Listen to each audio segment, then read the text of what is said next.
Welcome to Hoop Talk Fanatics, episode number 30, 39. I am here with Sinn talking Purdue basketball, and I'm excited to have him on to hear what his thoughts are on Purdue and how they are doing. So welcome. Yeah, thanks for having me on. I appreciate it. So my first question is, what were your thoughts before the season started and how they all managed to be in the position they are in? Yeah, I mean, obviously, before the season started, I think everyone thought that Purdue was going to take a little bit of a step back from last year. Obviously, they were one of the best teams in the country last season, although they never really quite got to the level people might have expected. But they lost Jaden Ivey to the lottery. They lost Sasha Stefanovic. They lost Travion Williams.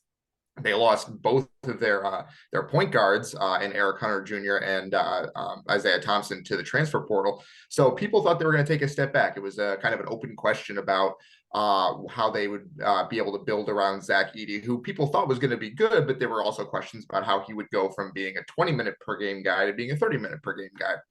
But basically, they've answered most of the questions people had about them. Edey has been exactly the player he was as a 20-minute guy. He's just doing it in 30 minutes now. He has not missed a beat at all. He's incredibly efficient. He probably is going to win National Player of the Year if he keeps going the way he's going.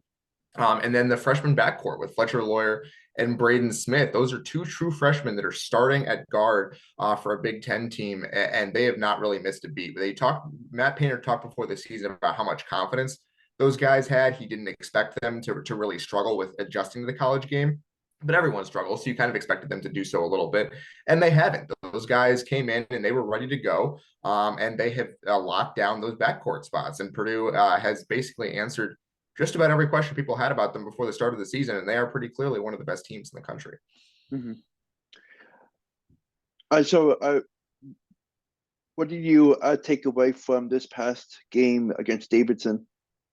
Yeah, there's a fair amount to take away from that game. I think Davidson is a quality team. I think despite some of the losses they've had against kind of lesser competition this year, I do think they're going to be an NCAA tournament team. They play very, very hard. They defend very well. I think for Purdue, I think the takeaway is that the shooting is going to be a real problem for them, or it has been, which is really, really surprising. We kind of heard the phrase that was talked about before this season. It was kind of said multiple times, was that everyone on this Purdue team has shot 40% from 3-point range at some point in their basketball career outside of Zach Edey. So they have shooters on this team. Matt Painter has talked repeatedly in the past about his desire to recruit shooting. That's what he wants to do. He wants to get the best shooter in the Midwest in every recruiting class, and he's gone out and tried to do that. And these guys can shoot, but this season, for whatever reason, it just hasn't come together. They went 3 for 25 from 3-point range against Davidson. And it's funny because they made their first one. Fletcher Loyer hit a 3-pointer with about a minute into the game, and then they went 2 for their next 24, and that almost cost them what should have been a fairly easy victory. And that's something that it's not just a one-game thing. They went 7 of 29 against Nebraska last week. They're shooting barely 31% as a team, which is outside the top 200 in the country right now. And that's just not something people expected to be an issue for them, but it is. And so it's something they're going to have to. Matt Painter said they want to keep kind of being process based. They want to keep getting those open shots, keep taking those open shots, and they'll eventually fall if they keep working at it. But it's an issue, and it's going to be an issue until they start hitting 35, 36, 37%. So I wanted to ask you what your thoughts are on Mason Gillis, Caleb Forst, and Zach Edey. Yeah, I mean, before the season started, Matt Painter said he thought he had the best front court in the country, which I think raised some eyebrows a little bit, because outside of Zach Edey, there wasn't really a proven player down there with him. You know, there were some guys with some talent with Gillis and First, and even Trey Kaufman-Renn, we know, has some talent, but they weren't really proven. But I think what Purdue has shown is that those guys would be starting on a lot of teams. Mason Gillis has been the starter for most of the year. Caleb First has started the last few games while Mason Gillis was hurt. But I think Caleb First would be starting on most teams in the country. Of course, he's a Fort Wayne guy. I work at the Fort Wayne Journal-Gazette, so I followed him in high school. I think what's been really surprising to me about Caleb First, especially, has been his ability to move without the ball, because he was such a ball dominant player in high school. He was playing against Class A and Class 2A players, which is the smaller divisions here in Indiana. And so he had the ball in his hands almost all the time. But he really has a knack for when his defender is not paying attention to him, which is fairly often when he plays with Zach Edey, is finding open space, being able to receive a pass and then score down low. He's great at running the baseline for easy baskets, and that's going to get him some opportunities. And then he's just a bulldog on the glass. He went in there against Davidson and kept grabbing these key offensive rebounds to get Purdue extra possessions when it was struggling to shoot the ball. And so he's a really real energetic spark plug for them. Edey, of course, is just the best player in the country. I don't really think there's a lot of question about that right now. He's so difficult to defend. He demands so much attention. He's adept at drawing fouls. And I think what's really been underrated about him is his ability on defense to avoid fouling. He just kind of is able to be a shot blocker, be a rim protector without fouling and getting into foul trouble. And that's able to keep him on the court. He's averaging 30 minutes a game or more than that now. And that's because he's been able to stay out of foul trouble, which is rare for someone his size. Gillis has, he's been hurt the last couple of weeks. He had a back injury. But he's back now. I expect him to be back in the rotation. He's actually the one guy on this team that was shooting well from beyond the arc before he got hurt. He's at 44% for the season. Another guy, just kind of your stereotypical glue guy who does all the little things well, and he's a very good passer. He just makes the right play over and over again, and it's a great depth piece on that front line playing next to Edey. So once the NCAA tournament comes around, how do you see this team being a factor in the tournament, and do you think it's a Final Four contender?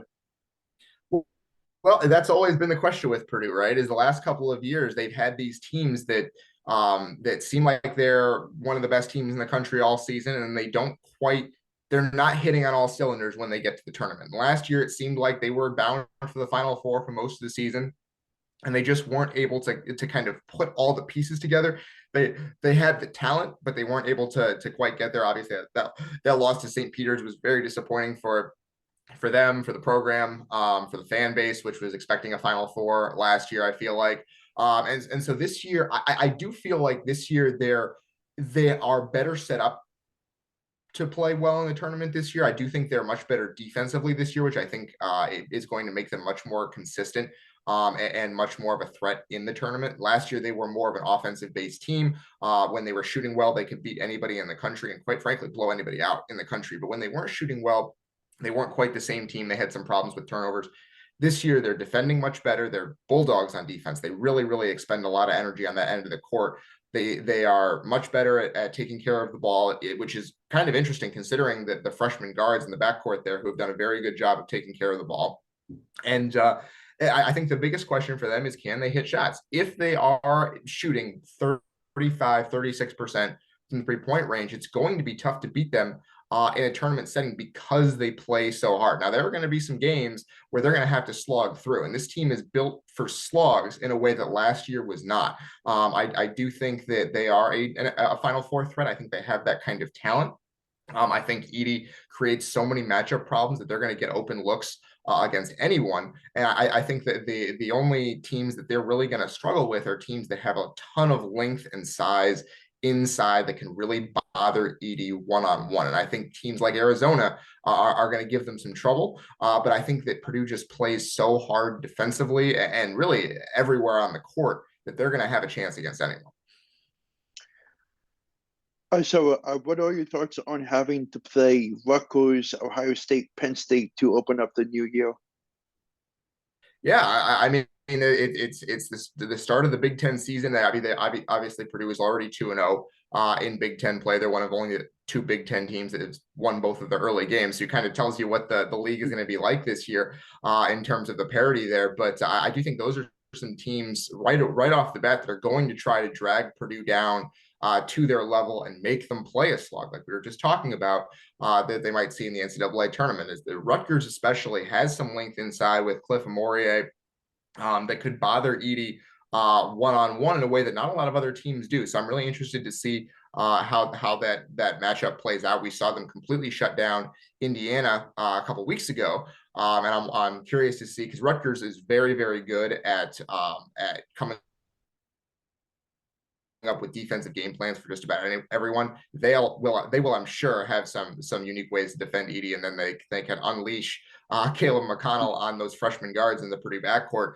But Penn State also is another one where that is a team that's going to give Purdue some trouble, I think, just because of how hard they play. Micah Shrewsbury is a former Matt Painter assistant.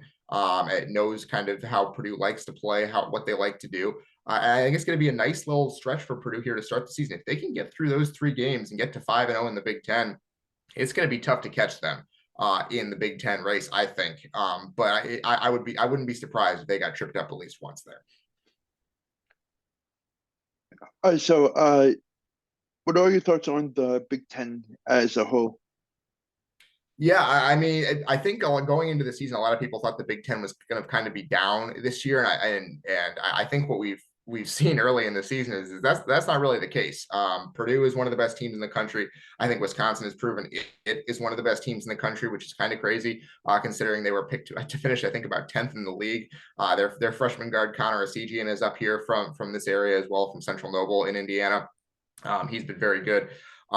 Indiana was kind of the favorite in the league. I don't think they're that good. I think they're probably going to finish 8th or 9th again in the league, which is kind of crazy considering how the season started for them. But I do think the league is once again pretty deep. There's not really an easy out, I wouldn't say. I mean, we saw Minnesota give Purdue something of a game, at least in Mackey Arena, and Minnesota is probably going to finish near the bottom of the conference. Nebraska has already beaten Creighton this year. They have some good wins on their resume, which has not been the case in the past. So 1 through 14, it might be one of the best leagues in the country. Once again, the league just keeps delivering every single year. Now, the basketball is not pretty. It's not. That's just a fact. And that has hurt it in the past going into the NCAA tournament because there are fouls that are not called in the Big Ten that are called fouls when you get into NCAA tournament play. And the style of play is different. And that has hurt the Big Ten in the past. And so that's going to be it's going to be interesting to see how the league handles that this year, whether they officiate any differently from the 2 games everyone's played. It doesn't seem like they've changed anything. It seems like it's going to still be letting teams beat up on each other. But once again, it's going to create a bunch of teams that are battle tested going into the NCAA tournament. Thank you so much for taking the time to come on, and I'm very interested to see how the rest of the season goes. Yeah, absolutely. Really glad to do it. Thanks for having me on. This was fun. Thank you. All right. Yeah. If you